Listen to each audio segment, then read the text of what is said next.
बिस्मिल्लाहिर्रहमानिर्रहीम। अस्सलाम वालेकुम टू आर डियर स्टूडेंट्स। मैं आपका tutor Raza Latif from government post graduate college Samundri Faisalabad. Course title mathematical statistics 2, course code MTH 606। आज का जो लेक्चर हमारा होगा applications of with replacement of distributions के अकॉर्डिंग होगा। With replacement distributions, with replacement के लिए मैंने आपको डेफिनेशन भी अंडरस्टैंड करवाई है। इसी के साथ मैंने आपको विदाउट रिप्लेसमेंट के बारे में बताया था। विद रिप्लेसमेंट और विदाउट रिप्लेसमेंट की एप्लीकेशंस आपके सिलेबस का पार्ट है मैथमेटिकल स्टैटिस्टिक्स के अकॉर्डिंग। और जो हमारा ये सब्जेक्ट है मैथमेटिकल स्टैटिस्टिक्स 2 कह लें या मैथमेटिकल स्टैटिस्टिक्स ओनली कह दें, तो ये दोनों कोर्स वगैरह मैंशनड होते हैं। तो आगाज़ हम करते हैं आज हम अपनी एप्लीकेशन के साथ, जो कि विद रिप्लेसमेंट सैम्पल डिस्ट्रीब्यूशन से कांटेक्ट होंगे।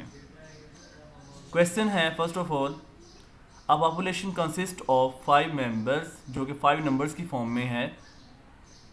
5 नंबर्स इसमें कुछ इस अंदाज में सीक्वेंस में दिए हुए हैं 1, 2, 3, 4, 5। इसके लिए हमने ड्रॉ करने हैं draw are possible samples of size 2। Sample का साइज़ आपको गिवन है जो कि small n is equal to 2 के इक्वल दिया हुआ है। और ये किस रिजल्ट्स के साथ अटैच्ड है? This is for with replacement. Then after that आपने वेरीफाई करना है, मतलब शो करना है, प्रूव करना है, verify that mu x bar is equal mu and sigma x bar is equal sigma divide by n square root. Previous lecture में, lecture number 2 में, आप सभी स्टूडेंट को मैंने ये अंडरस्टैंड करवाया था कि म्यू एक्स बार जो सैम्पल मीन है वो पॉपुलेशन मीन के इक्वल आता है। ये थ्योरम आपको मैंने लेक्चर नंबर 2 में बताया। और जो सिग्मा एक्स बार है वो sigma over n square root के इक्वल आता है। यानी कि आपके पास जो सैम्पल स्टैंडर्ड डेविएशन है वो सैम्पल पॉपुलेशन स्टैंडर्ड डेविएशन के इक्वल तो होता है, बट उसको आप एन के रूट पे डिवाइड करते हो। ठीक है, एन इसमें सैम्पल साइज है। और ये रिजल्ट दोनों के दोनों आपके पास हमने एप्लीकेशन के रिगार्डिंग जो आज का लेक्चर है इसमें हमने फुलफिल करवाने हैं। ठीक है, तो लेक्चर नंबर 3 में हमारा टास्क इन एप्लीकेशन को अंडरस्टैंड करना है कि किसी भी आप क्वेश्चंस को सोल्व कर रहे हो तो किस अंदाज में लेके चलेंगे। तो सोल्यूशन के लिए हम चलते हैं आइडिया स्टूडेंट्स। और ये एग्जाम में ना इंपॉर्टेंट भी है, मैंने इसमें लिखा भी हुआ है कि इंपॉर्टेंट पेपर रेलेवेंट क्वेश्चन कुछ भी आ सकता है, यानी स्टेटमेंट ज़रा चेंज करके आपको बता सकता है, लेकिन यही चीज़ें पूछेगा। तो सोल्यूशन कुछ ऐसे है, आपने सपोज कर लिया जो आपको रैंडम सैंपल दिए हुए हैं उनको आपने तरतीब के साथ लिख देना है। x1 is equal to 1, x2 is equal to 2, x3 is equal to 3, x4 is equal to 4 and x5 is equal to 5। ये हमें गिवन है, हमें 1 2 3 4 5 आपको गिवन डाटा दिया हुआ था। ठीक है, उसी को मैंने रैंडम सैंपल्स के नेम्स असाइन कर दिए हैं। After that no as we know that हमने म्यू का फॉर्मूला अप्लाई करना है जो कि पॉपुलेशन मीन है, इक्वल होगा summation i vary from 1 to capital N, यानी कि पॉपुलेशन का साइज कैपिटल 5 है, और ये x i divide by N। ये हमारे पास फॉर्मूला आ गया पॉपुलेशन मीन का। अब हम समीशन को अगर ओपन करें तो यहाँ पर एक्स आई की जगह अगर हम आई की वैल्यू 1 रखें तो ये आपको मिलेगा x1 प्लस, समीशन में आपको पता है कि प्लस साइन आता है। अगर आप आई की वैल्यू 2 रखेंगे तो आपको मिलेगा x2, अगर आप आई की वैल्यू 3 रखेंगे तो आपको मिलेगा x3, अगर आप आई की वैल्यू 4 रखोगे आपको मिलेगा x4, अगर आप आई की वैल्यू 5 रखेंगे तो आपको मिलेगा x5 divide by population size आपके पास कैपिटल N की वैल्यू है 5 के इक्वल। आफ्टर डैट आपने इसकी कैलकुलेशन करनी है। x1 की वैल्यू 1 है, x2 की वैल्यू 2 है, x3 की वैल्यू 3 है, x4 की वैल्यू 4 है, x5 की वैल्यू 5 है। आप इनको ऐड करते हो, 5 पे डिवाइड करते हो तो 15 डिवाइड बाई 5 आपके पास आंसर रिजल्ट 3 आ जाता है। इट्स मीन कि आपके पास पॉपुलेशन मीन का जो रिजल्ट है वो 3 के इक्वल आ चुका है। एंड नेक्स्ट आपने अब पॉपुलेशन स्टैंडर्ड डेविएशन फाइंड करना है जिसको हम सिग्मा से ज़ाहिर करते हैं। ये इक्वल होता है summation i is equal 1 to capital 5, यानी कि आपके पास कैपिटल N जो है ये पॉपुलेशन साइज़ होता है, i 1 से 5 तक है और ये xi माइनस म्यू का होल स्केयर होता है डिवाइड बाय कैपिटल N। यहाँ पर जो ये स्केयर आ रहा है ये होल के लिए है और ये समीशन इसको ओपन करेगा, इसलिए आपने ये स्केयर रूट से ये स्केयर कैंसिल आउट कभी भी नहीं करना, ठीक है। ये आप सभी स्टूडेंट को मैं अगेन रिकॉल कर देता हूँ कि आपका ये जो स्केयर है स्केयर रूट से कैंसिल आउट नहीं होगा, क्योंकि ये आप समीशन ओपन करेंगे, समीशन ओपन होने की वजह से ये सेपरेट हो जाने हैं, जिसकी वजह से ये कैंसिल आउट नहीं होना। अभी हम यहाँ पर x आपने i की वैल्यू पहले आपने 1 रखनी है, तो ये आपके पास x1 माइनस म्यू आएगा, ठीक है। तो मैं यहाँ पर वैल्यू डायरेक्ट अप्लाई करने लगा हूँ। x1 की वैल्यू 1 है माइनस म्यू की वैल्यू आप सभी स्टूडेंट को पता है, प्रीवियस हमने भी फाइंड किया है, वो 3 आई है, तो 1 माइनस 3 होल स्केयर प्लस आप i की वैल्यू 2 रखोगे तो x2 की वैल्यू लगाओगे, x2 की वैल्यू 2 है माइनस ये म्यू की वैल्यू 3 है और इसका होल स्केयर प्लस, ऐसे ही आपने वैल्यूज़ को ओपन करते जाना है, तो आपके पास ये रिज़ल्ट आ जाएगा और ये 4th के लिए आ जाएगा और ये 5th के लिए आ जाएगा, ठीक है। और इनके स्केयर्स लगे हुए हैं डिवाइडेड बाय ये 5। अब देख लेंगे इनके जो स्केयर्स है स्केयर रूट से आप कभी भी कैंसिल आउट नहीं कर सकते, क्योंकि ये सेपरेटेड फॉर्म में लिखे हुए हैं। आपने इसको कैलकुलेट किया, कैलकुलेट करने के बाद फाइनली आपके पास जो पॉपुलेशन स्टैंडर्ड डेविएशन का जो आंसर है वो आ जाता है 2 स्केयर रूट के इक्वल। ये आप सभी स्टूडेंट इजीली परफॉर्म कर सकते हो।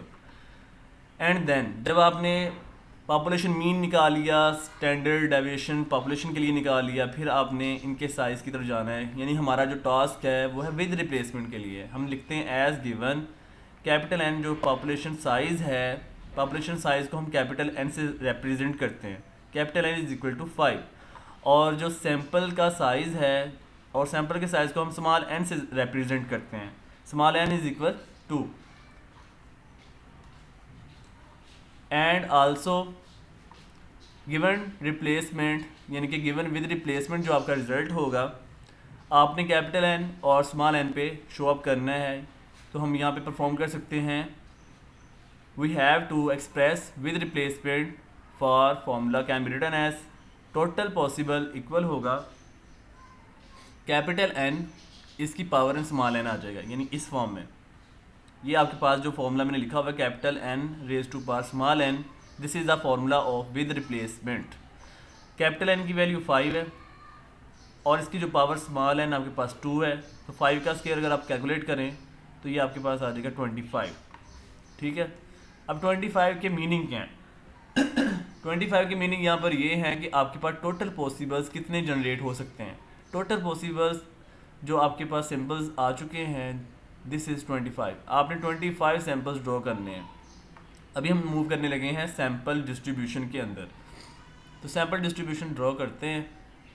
सैम्पल डिस्ट्रीब्यूशन कैसे ड्रॉ करना है, तो ये आप ऐसे करेंगे कि जो आपको सीक्वेंस दी हुई है ना, आपने उनके पेयर्स बना लेने होते हैं, यानी कि जो फर्स्ट वाला नंबर है ना 1, ये आप देख सकते हैं जो फर्स्ट लाइन आपकी कोमा से पहले आ रही है ये 1 सेम है, ठीक है। इनके जो सेकंड नंबर ये चेंज हो रहे हैं, ठीक है, यानी 1 का आपने पेयर पहले 1 के साथ लिखेंगे, फिर 1 का आपने 2 के साथ पेयर लिखना है, फिर 1 का 3 के साथ पेयर लिखेंगे, फिर 1 का 4 के साथ पेयर लिखोगे, फिर 1 का 5 के साथ पेयर लिखोगे। ऐसे आपने विद रिप्लेसमेंट में काम करना है। जब आपके पास ये टोटल 5 मेंबर्स यहाँ पर पेयरिंग फॉर्म में आ जाएगा, फिर आपने 2 के लिए यही काम करना है रिपीट। तो ये बनेगा 2,1, 2,2, 2,3, 2,4, 2,5, देख सकते हो, यानी इसका फर्स्ट अरेंजमेंट आपकी सेम है, सेकंड जो अरेंजमेंट वो चेंज हो रही है। ऐसे ही आपने काम अब 3 के लिए करना है। आप देख सकते हैं 3 फर्स्ट ऑर्डर में सेम है, सेकंड वाले में चेंज हो रहा है, 3,1, 3,2, 3,3, 3,4, 3,5। ये आप देख सकते हैं 4 के लिए 4,1, 4,2, 4,3, 4,4, 4,5। ऐसे ही आपने 5 के लिए भी कर लेना होता है, वो आप देख सकते हो यहाँ पर मैंने राइट किए हैं 5,1, 5,2, 5,3, 5,4, 5,5। जब आपके पास स्पेस कम हो जाए तो आप नेक्स्ट पेज पे या नेक्स्ट लाइन में या ज़रा नीचे करके लिख लें, जैसे मैंने नीचे करके लिखा है आप लोग, लेकिन सैम्पल ड्रॉ कंप्लीट करोगे, इसमें से कोई भी सैम्पल स्किप नहीं होना चाहिए, नहीं तो वो आपका कंप्लीट अंडरस्टैंडिंग और रॉन्ग क्वेश्चन माना जाता है। तो आपने कंप्लीट सैम्पल में से एक भी स्किप नहीं करना होता। तो सैम्पल में क्या है 1,1, आपने जितने भी सैम्पल्स ड्रॉ कर लिए हुए ना, इनको ऐसे ही कॉलम्स में राइट करने के बाद अगला स्टेप क्या होता है कि आपने इनका मीन निकालना होता है, यानी कि x बार निकालना है। x बार बहुत इजी बात है, एक्स बार आपको निकालने का ये आइडिया होता है कि आप जितने भी नंबर्स आपको दिए हुए हैं उनको ऐड करें और 2 पे डिवाइड कर दें, बल्कि उनकी तादाद पे डिवाइड कर दें। सॉरी, यहाँ पर 2 नंबर्स हैं तो इसलिए मैंने 2 बोल दिया। यहाँ पर तादाद अगर ज़्यादा होती तो आपने उनकी तादाद पे डिवाइड करना था। यहाँ पर ये फर्स्ट नंबर है, ये सेकंड नंबर है, इन दोनों को अगर ऐड करें तो इनकी तादाद 2 है, इसलिए हमने 2 पे डिवाइड कर देना है। तो 1 को 1 में ऐड किया, 1 + 1 2, 2 को 2 पे डिवाइड किया, आपका आंसर 1 आ जाएगा। यानी कि आपने सिंपल इसका एवरेज जैसे निकालते हैं वैसे ही आपने इसका मीन निकाल देना है। तो 1 को 2 में ऐड किया, 3 आया, 3 को 2 पे डिवाइड करेंगे तो आपके पास 1.5 आ जाएगा। 1 को 3 में ऐड किया, 4 आएगा, 4 को फिर 2 पे डिवाइड कर देंगे, आपके पास ये 2 आंसर आ जाएगा। सिमिलरली आपने इनका भी ये 1 बाई 1 आपने मीन निकालते जाना है, तो आपके पास ये 2.53 आ जाएगा। इसी तरह ये सैम्पल्स आप लोग ऐड और 2 पे डिवाइड करोगे तो आपके पास ये 1.52, 2.53 एंड 3.5 आ जाएगा। इसी तरीके से आपने इन सैम्पल्स को भी ऐड करके 2 पे डिवाइड कर देना है, तो आपके पास आंसर जो है 2, 2.53, 3.5 एंड 4 आ जाएगा। ऐसे ही आपने इन सैम्पल्स को भी ऐड करके 2 पे डिवाइड करने हैं, तो आपके पास ये रिजल्ट आ जाता है 2.53, 3.54 एंड 4.5। आफ्टर डैट आपके पास ये 5 के लिहाज से भी जो सैम्पल्स हैं इनके भी मीन निकालने हैं, तो ये आ जाता है 3, 3.54, 4.5 एंड 5 आंसर। जब सैम्पल डिस्ट्रीब्यूशन हो जाएंगे फिर आपका अगला टास्क नेक्स्ट है फ्रीक्वेंसी डिस्ट्रीब्यूशन फाइंड करना। फ्रीक्वेंसी डिस्ट्रीब्यूशन एक्स बार कैलकुलेट करने का क्या वे है कि आपके पास जो मीन आए हुए हैं ना एक्स बार, उनको आपने 1 टाइम राइट करते जाना है। यानी देखें 1 लिखें, 1.5 लिखा, ठीक है, फिर 2 तरतीब के साथ लिखने हैं आपने। 1 के बाद आपके पास 1.5 आ रहा था, फिर 2 आ रहा था, ठीक है, एक्स बार की बात कर रहा हूँ। 2 के बाद 2.5 है, फिर 2.5 के बाद आपके पास 2.5 के बाद 3 है, 3.5 है, 4 है, फिर 4.5 है, फिर उसके बाद ये 5 है, ठीक है। और ये जो आगे नेक्स्ट मैंने फ्रीक्वेंसी ऑफ एक्स बार लिखा है, इट्स मीन के जो एक्स बार जो ये आपके पास मीन आए हुए हैं ना, ये कितनी बार आए हुए हैं, कितनी बार रिपीट हुए हैं, this is the frequency. Frequency में हमने उसकी नंबर ऑफ स्ट्रेंथ बतानी है, यानी कि हमारे पास एक्स बार जो इसके मीन आए हुए हैं इनकी स्ट्रेंथ क्या है, कितनी बार आए हुए हैं, उनकी तादाद लिखनी है, काउंटिंग लिखनी है, जस्ट ओनली ऑन।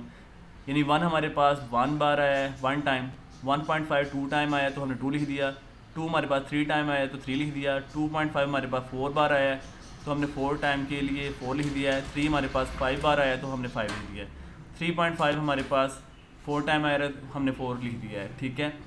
और 4 हमारे पास 3 टाइम आया है 3 लिख दिया है, 4.5 हमारे पास 2 बार आया 2 टाइम लिख दिया है, 5 हमारे पास 1 टाइम आया तो हमने 1 लिख दिया है। अब इसमें मैंने डिवाइड 25 कैसे लिखा है वो आप देख लें।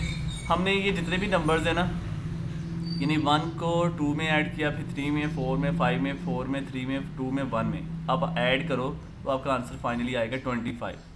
अब जब 25 आएगा आपने यहाँ पर आंसर 1 लेके आना है, ठीक है, ताकि फ्रैक्शन क्लोज हो। तो फ्रैक्शन क्लोज करने के लिए आप 25 को 25 पे अगर डिवाइड करें तो आपका आंसर 1 आ जाएगा। इसका मतलब है हमने जितने भी फ्रैक्शन ऊपर बनने हैं सभी को आप लोगों ने 25 पे डिवाइड कर देना है, ठीक है। तो जब आप डिवाइड कर दोगे तो आपके पास ये फ्रीक्वेंसी का रिजल्ट बन जाएगा। फिर उसके बाद आप लोगों ने क्या करना है कि एक्स बार को ना फ्रीक्वेंसी के साथ मल्टीप्लाई करना है, तो ये आपके पास x bar f of x bar का रिजल्ट आ जाएगा। यानी कि आपने पहले दोनों कॉलम्स एक्स बार ये वाला है, एफ ऑफ एक्स बार ये वाला है, इन दोनों को आपस में मल्टीप्लाई करना है तो आपके पास ये रिजल्ट आ जाएगा। ऐसे आप देख सकते हैं सेकंड वाले को आप, यानी कि ये सेकंड प्लेस 1.5 को 2 डिवाइड बाई 25 से मल्टीप्लाई करें तो आपके पास ये रिजल्ट आ जाएगा, ठीक है, ये आप कर सकते हो। इसी तरीके से ये आप कंप्लीट कॉलम ड्रॉ कर लोगे। और ये एक्स बार का square f of x bar है, ये कैसे आएगा कि अगर हम इस फर्स्ट कॉलम को, ये कंप्लीट जो फर्स्ट कॉलम है, अगर इसको हम थर्ड कॉलम के साथ मल्टीप्लाई करते जाएं तो आपके पास ये फोर्थ कॉलम जनरेट हो जाएगा, ठीक है, ये आप सभी कर सकते हो। और नीचे मैंने इनके समीशन निकाले हुए हैं, समीशन कैसे निकालने सभी को आप ऐड करें तो आपके पास ये आ जाएगा 75 और 25, यानी कि ये जो आपके पास सेकंड कॉलम है आप इनको ऐड करने के बाद ये रिजल्ट आ जाता है। और थर्ड कॉलम जो आपके पास है इनको भी आप ऐड करोगे तो आपके पास ये आंसर आ जाएगा। आप इनको डिवाइड भी कर सकते हैं, इनका डिवाइड करेंगे तो 1 आएगा, इसको डिवाइड करेंगे 3 आएगा, इसको डिवाइड करेंगे आपके पास 10 आ जाएगा, ठीक है। नेक्स्ट हमने फॉर्मूला जो अप्लाई करना है ये है now mu x bar equal होता है समीशन, आपके पास फॉर्मूला है x bar f of x bar के, यानी जो हमारे पास सेकंड कॉलम है ना उसका समीशन हमने लगाना होता है। तो ये आपके पास है 75 और 25, अभी हमने सोल्व भी किया है। ये आप देख सकते हैं इसका आंसर हमारे पास ये आया था, तो वही हमने यहाँ पे राइट करके उसको कैलकुलेट किया, तो ये 3 आ चुका है। और अगर हम गौर करें कि जो 3 आंसर आया है ये किसके इक्वल है, ये हमारे पास पॉपुलेशन मीन के इक्वल है, ठीक है। तो फाइनली यही हमने शो करना था कि mu x bar is equal to mu. Next हमने sample standard deviation find out करना है। इसका फॉर्मूला है समेशन एक्स बार का square f of x bar minus mu x bar का होल स्क्वायर और स्क्वायर रूट। इनकी भी वैल्यूज लगा लेंगे। जो हमारे पास थर्ड कॉलम है इसका जो आंसर है वह 250 divide by 25 minus mu x bar, जो आपके पास आंसर अभी हमने देखा है कि म्यू एक्स बार का आंसर आया है 3। यहाँ पर हम 3 लिखते हैं, 3 का स्क्वायर हो गया। उसके बाद आपने 250 को 25 पर डिवाइड किया, 10 आया, 3 का स्क्वायर लिया 9 आ गया, तो 10 में से 9 सब्ट्रैक्ट किया, 1 का square root is equal to 1। Finally आपने ये रिजल्ट आपने अप्लाई करना है since sigma x bar equal है sigma divide by n square root. तो इनकी वैल्यूज़ अप्लाई करते हैं। सिग्मा एक्स बार आपके पास 1 है, सिग्मा की वैल्यू आपके पास प्रीवियस आप वैल्यूज़ मैंने फाइंड आउट की हुई हैं। सिग्मा की वैल्यू आपके पास 2 स्क्वायर रूट है और जो एन स्क्वायर रूट है आपके पास ये 2 स्क्वायर रूट आ जाएगा। कैंसिल आउट करोगे तो आपके पास left hand side right hand side के इक्वल हो जाएगी। तो फाइनली आपने प्रूव कर दिया कि सिग्मा एक्स बार इक्वल है sigma over n square root के। Hence which is the required result for the with replacement formula. तो ये एप्लीकेशन कंप्लीट यहाँ पे वाइंड अप हो चुकी है। नेक्स्ट एप्लीकेशन करती हैं, सेम इन्हीं स्टेप पे वर्क किया हुआ है, तो ये मैं आपको जस्ट गाइडलाइन करूँगा, बाकी परफॉर्म आप स्टूडेंट ने खुद ही कर लेना है, ठीक है। क्वेश्चन कुछ ऐसे है, a population consist of 4 number such as 3, 7, 9 and 15।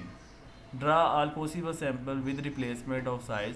Sample size 2 दिया हुआ है और वेरीफाई सिमिलरली आपने mu x bar equal to mu करना है और सिग्मा एक्स बार आपने इक्वल करना है sigma over n square root के, ठीक है। ये 2 चीज़ें आपने कैलकुलेट करनी है। अभी हमने जो एप्लीकेशन की है सेम उन्हीं स्टेप पे ये काम होगा विदाउट चेंजिंग, जो भी सारे स्टेप्स है यही अप्लाई करने हैं। सोल्यूशन है लेट आपके पास 4 सैम्पल्स हैं, उनको रैंडम सैम्पल की फॉर्म में लिखना है। तो x1 इक्वल टू 3 है, x2 7 है, x3 9 है, x4 आपके पास 15 है।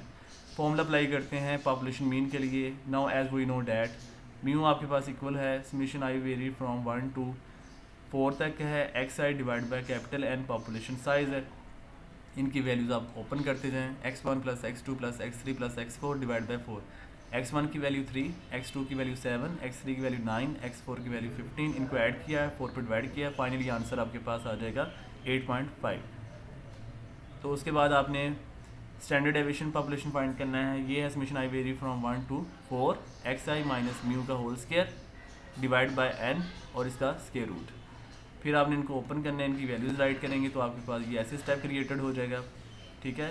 यानी कि आपने एक्स आई की जगह 1 रखेंगे तो x1 की वैल्यू 3 है माइनस म्यू की वैल्यू हमने अभी फाइंड किया 8.5 और इनका ये स्केयर आ गया। ऐसे ही हमने x2 के लिए रिजल्ट ये लिख दिया, ये x3 के लिए है, ये x4 के लिए डिवाइड बाय 4 इनका स्क्वायर रूट। और आप लोग जब आप कैलकुलेट करोगे तो फाइनली आपके पास सिग्मा का आंसर आ जाएगा 4.33। इसके बाद नेक्स्ट हमारे पास है कि as given capital n is equal to 4 है, जो आपके पास पॉपुलेशन का साइज़ है, और जो सैम्पल का size n is equal to 2 है। और विद रिप्लेसमेंट जो फॉर्मूला है ना उसके लिए हमारे पास है टोटल पॉसिबल कैपिटल एन की पावर स्मॉल एन। तो कैपिटल एन की पावर जो स्मॉल एन है इस मीन के पॉपुलेशन का साइज़ आपके पास कैपिटल एन यानी 4 दिया हुआ है और स्मॉल एन जो है आपके पास 2 दिया हुआ है। तो इसमें हमारे पास ये जो विद रिप्लेसमेंट है इसके लिए आपको मैं क्लियर कर देता हूँ कि ये जो बात है ना, ये जो आपके पास हमारे पास गिवन डैट है ना, मतलब हमारे पास विद रिप्लेसमेंट फॉर्मूला कि आपके पास कैपिटल एन की पावर स्मॉल एन में आ रही है, ठीक है। तो इसमें हमने एन जो विद रिप्लेसमेंट में ये ऑलवेज ऐसे ही अंडरस्टूड लिया जाता है, ठीक है। तो कैपिटल एन आपके पास जो 4 है यहाँ पे राइट कर देंगे, स्मॉल एन आपके पास सैम्पल साइज़ है, इसको आपने यहाँ पे 2 राइट कर दिया तो 4 का स्क्वायर आपके पास 16 आ जाएगा। इट्स मीन कि आपके पास जो टोटल सैम्पल्स है ना यहाँ पर 16 आएंगे, वो हम लिखते हैं। सैम्पल डिस्ट्रीब्यूशन हमारे पास है, यानी कि आपने क्या करना है, जो फर्स्ट पेयर में है ये 3 आपके पास सेम आ रहे हैं, ठीक है। यानी कि सेकंड वैल्यू जितनी भी है वो चेंज करेंगे हम, इनके पेयर्स बनाने हैं। 3 का 3 के साथ पेयर बनाया है, 3 का 7 के साथ, 3 का 9 के साथ, 3 का 15 के साथ, ओके। फिर सैंपल के आप देखें 3 के बाद जब आपने देखा सीक्वेंस में सेकंड नंबर कौन सा है, वो 7 है। 7 का पेयर बनाते जाते हैं, ठीक है, 7,3, 7,7, 7,9, फिर 7,15। ऐसे ही हमने थर्ड नंबर का सैंपल ड्रॉ किया, तो 9,3, 9,7, 9,9, 9,15। ओके, ऐसे ही सैंपल आपने नेस्टेड ड्राइव कर लिए।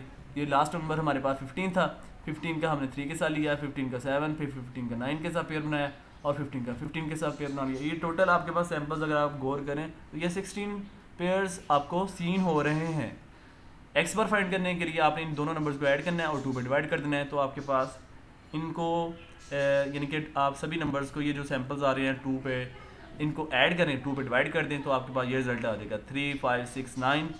ऐसे ही 5, 7, 8, 11, 6, 8, 9, 12 आ जाएगा, 9, 11, 12 एंड 15 आ जाएगा।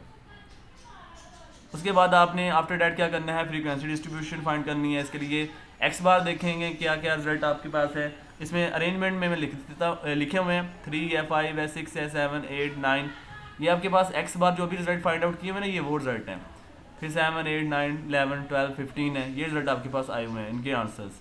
उसके बाद फ्रीक्वेंसी में हमने इनकी तादाद लिखनी है कि 3 कितनी बार आया है, ये 1 टाइम है, 5 कितनी बार आया है, ये 2 टाइम है, 6 कितनी बार आया है, ये 2 टाइम है, 7 कितनी बार आया है, 1 टाइम है, ठीक है। उसके बाद 8 कितनी बार आया है, 2 टाइम है, 9 कितनी बार आया है, 3 टाइम है, 11 कितनी बार आया है, 2 टाइम है, 12 कितनी बार आया है, 2 टाइम है, ये 15 कितनी बार आया है, 1 टाइम है। ये आप अपने रजिस्टर पे देखेंगे, जब आपको देखना है आ जाएगा ना कि ये कितनी कितनी बार आए, उन्हीं को आपने लिखना है, ठीक है, उसमें नो चेंजिंग। अब ये जो डिवाइड में 16 कर रहा हूँ, इट्स मीन कि आपने सभी को ऐड करना है, ऐड करेंगे 16 आएगा, 16 को 16 पे ही डिवाइड करेंगे तो आपको आंसर 1 मिलेगा, और 1 आंसर लेके आना है। 16 को 16 पे डिवाइड करके आपका आंसर 1 आता है, तो इट्स का मतलब है कि सभी को आप 16 पे डिवाइड कर देंगे। प्रीवियस जो मैंने एप्लीकेशन करवाई है उसमें सभी को ऐड करके 25 आंसर आया था, तो 25 को 25 पे अपने आप पे ही डिवाइड किया था, इसलिए आंसर 1 आया था। इसलिए हमने सबके बड़े में, सबके फ्रैक्शन में हमने 25 पे डिवाइड कर दिया। होपफुली अंडरस्टैंड अब कर लिया होगा कि ये बर्थडे के अंदर ये 16 कहाँ से आता है, ये क्यों आ रहा है, आपने ऐड करना है, जो भी आएगा उस पर डिवाइड कर देना है। This is the logic. इसलिए ये 16 से परेशान नहीं होना। और पीछे जो मैंने आपको एप्लीकेशन करवाई उसमें 25 है, तो ये आपको स्टेप क्लियर हो चुका होगा होपफुली। एक्स बार को अब आप एफ यानी कि ये फर्स्ट कॉलम को सेकंड कॉलम के साथ अगर हम मल्टीप्लाई करते जाएं तो आपके पास x bar f of x bar का रिजल्ट आता जाएगा, यानी कि ये कंप्लीट कॉलम आपके पास बन जाएगा। ऐसे ही अगर आप जब ये कंप्लीट रिजल्ट बन जाएगा फिर आपने इनको ऐड करना है, तो ऐड करेंगे और डिवाइड 16 पे कर देना है। ऐड करके आंसर 136 आएगा, डिवाइड बाई 16 है। फिर आपके पास जो ये थर्ड कॉलम है ये कैसे लेके आना है कि जो आपके पास ये फर्स्ट कॉलम की एंट्रीज़ हैं ना, ये फर्स्ट कॉलम की जो एंट्रीज़ हैं इनको आपने ये थर्ड कॉलम की एंट्रीज़ के साथ मल्टीप्लाई कर देना है। तो आपके पास x bar f of x bar से जब मल्टीप्लाई होगा एक्स बार, तो आपके पास फाइनली एक्स बार का स्क्वायर एफ ऑफ एक्स बार बन जाएगा, ठीक है। यानी कि फर्स्ट कॉलम को थर्ड कॉलम के साथ मल्टीप्लाई करना है, तो आपके पास फर्स्ट कॉलम को थर्ड कॉलम के साथ मल्टीप्लाई करना है, तो आपके पास ये फोर्थ कॉलम आ जाएगा, ठीक है। और इसका आंसर आता है 1306 डिवाइड बाई 16। आफ्टर डैट आप लोगों ने फाइंड आउट करना है mu x bar. Mu x bar का फॉर्मूला है summation x bar f of x bar. इसका जो आंसर हमारे पास है वह 136/16 है। वो आपको मैं दोबारा दिखा देता हूँ, ये देखें, ये आपके पास आंसर है, इसी को मैं आगे सोल्व कर रहा हूँ। तो ये 136 को 16 पे डिवाइड किया तो आपका आंसर है 8.5, और ये 8.5 जो आंसर है ये म्यू के इक्वल है। तो हमारा फाइनली ये आंसर ये प्रूफ हो गया, यानी 8.5 की वैल्यू भी यही है म्यू। तो mu x bar finally equal किसके हो गया, म्यू के, यानी sample mean is equal to population mean. After that sigma x bar आपने सैम्पल स्टैंडर्ड डेविएशन फाइंड करनी है। ये इक्वल होता है समेशन एक्स बार का square f of x bar minus mu x bar का होल स्क्वायर है और स्क्वायर रूट है। फिर इसकी वैल्यू लगाएं। ये इसका रिजल्ट जो आपके पास है ये है 1306 डिवाइड बाई 16, और म्यू एक्स बार का रिजल्ट आपके पास 8.5 है। इसका स्केल लिया, कैलकुलेट करेंगे, कैलकुलेट करने के बाद आपका फाइनली आंसर आ जाता है 3.062। और यही रिजल्ट आपके पास सिग्मा के लिए भी हमने शो अप करना है। उसके लिए हम देखते हैं कि आपके पास ये फॉर्मूला आता है sigma x bar is equal to sigma over n square root. Sigma x bar का हमारे पास आंसर ये आया हुआ है, ये हमने एज इट इज राइट कर दिया। और ये जो सिग्मा है इसका आंसर हमने पॉपुलेशन स्टैंडर्ड डेविएशन का फाइंड आउट किया हुआ है स्टार्टिंग पे, ये था 4.33। और स्मॉल एन जो सैम्पल साइज़ है ये आपके पास 2 है, तो ये 2 का स्क्वायर रूट बन गया। फिर आपने ये राइट हैंड साइड कैलकुलेट करनी है। राइट हैंड साइड आप कैलकुलेट जब करोगे यानी कि 4.33 को 2 स्क्वायर रूट पे डिवाइड करना है, तो आपके पास ये आ जाएगा 3.062। तो लेफ्ट हैंड साइड का भी यही आंसर है। तो आप देख सकते हैं left hand side is equal to right hand side. So finally हमारे पास ये रिजल्ट क्लियरली प्रूव्ड हो जाएगा। This implies that sigma x bar equal है sigma over n square root, hence which is the required result with replacement formula and application for sample distribution and population distribution. Hopefully our dear students, आज के lecture को सभी student ने बहुत अच्छे अंदाज में मैथमेटिकल स्टैटिस्टिक्स के जो एप्लीकेशंस हैं सैम्पल और पॉपुलेशन डिस्ट्रीब्यूशन के रिगार्डिंग, इसको अच्छे अंदाज में अंडरस्टैंड कर लिया होगा। तो चैनल को लाइक करें, सब्सक्राइब करें, कमेंट्स करें, अपने पॉजिटिव फीडबैक लिखा करें। जो भी आप अंडरस्टैंडिंग कर लेते हैं तो अपनी कीमती राय का नीचे इजहार ज़रूर किया करें और कमेंट्स ज़रूर सभी स्टूडेंट किया करें। कमेंट्स करने से ही आपके माइंड के जो क्वेश्चंस होते हैं वो हमें क्लियर होते हैं। फिर हम अपने कमिंग लेक्चर्स में उन बातों को डिस्कस भी करते हैं और इंशाल्लाह आपके जो इश्यूज़ कोई प्रॉब्लम्स होंगे क्वेश्चंस के अंदर उनको इंशाल्लाह सोल्व भी किया जाएगा और आपके प्रॉब्लम्स का इंशाल्लाह सोल्यूशन भी निकाला जाएगा। तो लाइक, कमेंट, सब्सक्राइब और चैनल को आपने ज़्यादा से ज़्यादा शेयर करना है और बेल आइकन को प्रेस कर देना है। तो ख्याल रखिएगा डियर स्टूडेंट्स, दुआ में याद रखिएगा। अल्लाह हाफिज़ एंड स्टे ब्लेस्ड।